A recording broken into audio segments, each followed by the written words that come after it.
This is for the person who told me recently that Muslims have every right to be offended by Western culture. Of course they do. All I'm saying to offended Muslims is do us all a favour and keep it to yourself, because nobody likes a crybaby. But now I'm thinking that perhaps I'm wrong about this, and that maybe we should all be a lot more offended as often as possible to fully embrace this new culture of knee-jerk offence and give it every chance to work. After all, we in the West have many more reasons to be offended by the religion of peace than it has to be offended by us. I'm offended by the very term religion of peace, which I regard as a far greater lie than any of the superstitious nonsense like about flying horses or angels in caves, and I think it should be prosecutable under the Trade Descriptions Act. Also, I find the Islamic attitude to women, gays, Jews and apostates to be really quite deeply and profoundly offensive. And I would like to emphasise just how offensive I find it, if I may. I find it mind-blowingly, soul-witheringly and unforgivably offensive. Where do I apply for my compensation? Now, I want to make it clear that I'm only offended by Islam because I'm offended by cruelty, intolerance and oppression. If Islam wasn't cruel, intolerant and oppressive, well then I wouldn't be as offended as I am. Obviously I would still be somewhat offended because Islam would still be pushy, confrontational, demanding and threatening. If it wasn't pushy, confrontational, demanding and threatening, I wouldn't be as offended as I am. Obviously I would still be somewhat offended by the ridiculous hair-trigger sensitivity to criticism and of course the cynical manipulation of language. Who could forget that? So yes, I'm offended by Islam in so many ways you really don't want to know. Oh, you do? Oh, okay, well, where to begin? Well, I'm offended by a religion that regards the female half of humanity as innately inferior and deficient. And I'm offended that we all pretend that isn't the case, when we all know it bloody well is, and it will remain the case until we do something about it, because nobody else is going to. I'm offended that I live in a society where a little girl can be forced to walk around everywhere concealed inside a black sack. Is that religious freedom or is that child abuse? And at what precise point does one become the other, without the Catholic Church being involved?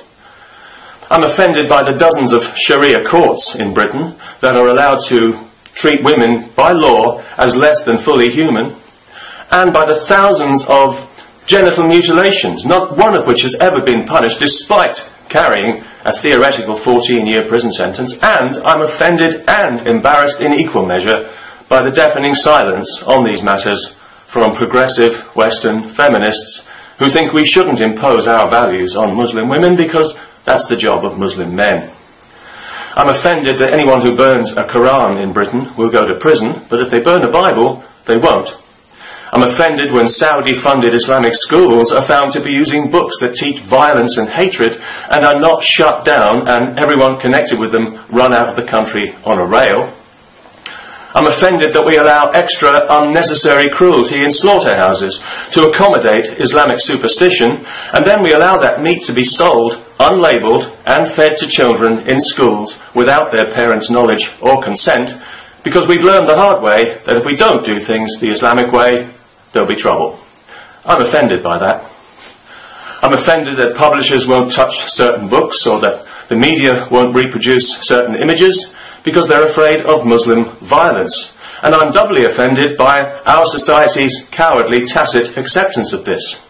I'm personally deeply offended by anyone who thinks I'm stupid enough to think I should give a damn about their carefully manufactured feelings, especially when it comes to the cultural terrorists' favourite word, Islamophobia, which is Islamic shorthand for free speech, secular democracy and common sense.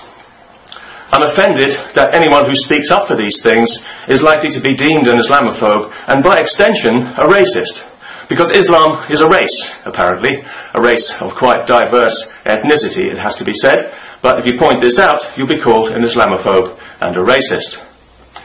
Yet we know that racism is driven by fear and insecurity, which manifest themselves in things like intolerance, supremacism and separatism. Precisely the qualities we've come to associate with the religion of permanent offence, the the one that likes to label everybody else mentally ill. If Islam is a race, and either it is or it isn't, let's make up our minds, shall we? Then Islamic supremacism is racism, and Islam is the most racist ideology on the planet. On the other hand, if it's not a race, then criticising it is not racist. So what's it going to be, people? Racist or not racist? Answers on a postcard to the racists at the East London Mosque, an institution which, you won't be surprised to hear, offends me. Indeed, whenever I hear, as I often do, about a visiting preacher at that place calling for death to gays and not being immediately arrested and deported with a firecracker up his arse, I'm offended to the point of virtual apoplexy. And I'm incandescently offended that Islam doesn't like free speech unless you're preaching death to gays and apostates, and then you can have as much of it as you like, in the sure knowledge that no Muslim, extremist or moderate, will call you what you are, a savage and a nutcase. But if you speak up for freedom, pluralism, equality, diversity, and genuine human rights, you're guaranteed to be slandered as a racist and an Islamophobe, and you are also guaranteed to be threatened with physical violence. I'm offended by that. And if you're not offended by it, or if you're pretending not to be offended because you don't want to cause offence, then you've got something seriously wrong with you.